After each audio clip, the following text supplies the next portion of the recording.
Alright, so the feature we're going to talk about today is called flagging. As you can see here, this is a WordPress-based application where members can come in and post personal ads.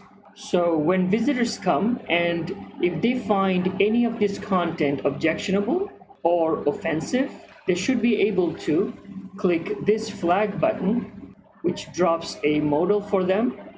They can enter their message, but it will block them if it is more than 140 characters. So they have to reduce it within 140, and that's it. The message is ready, and they can click flag it now, and that's it. But one thing to notice here, that this button now is no longer clickable.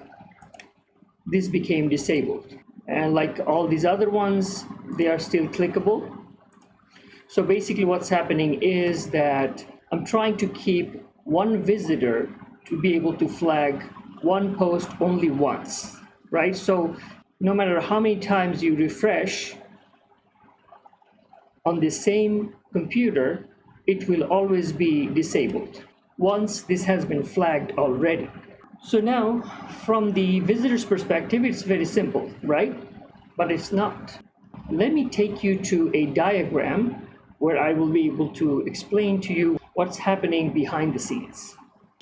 Okay, so this is what's happening in the backend. When a flag button is clicked, the modal appears. Whether or not the modal is submitted, an object is written to the index.db, which is a browser-based storage system, kind of like local storage or session storage. But unlike local storage, index.db doesn't really have space limitation. Don't worry, we will discuss this in detail in the upcoming videos. Now, this object that's written to the index.db or the local database has the status of this button, and that's how I am persisting the status of the button. Now, keep in mind that once this is clicked, if this is not submitted, the disabled status remains false.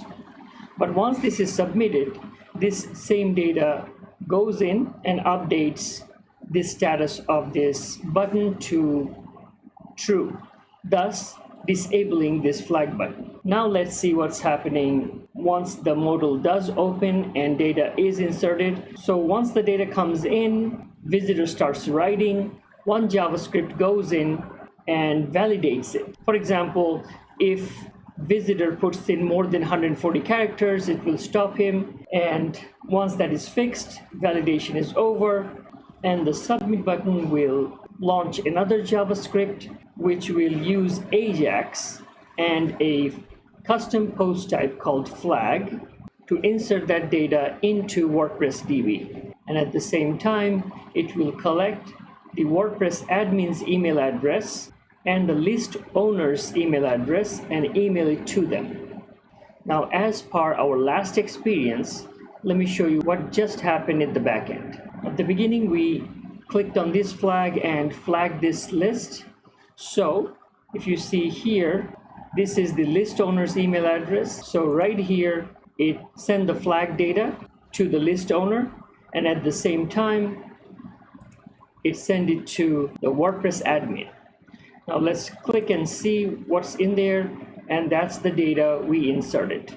Also, at the WordPress backend, once we look there, here's the flag custom post type, and this is the flag text that got inserted into that post. Here's the timing, and let's go in there, and exact same data that we entered in, and the title that we created using that list ID.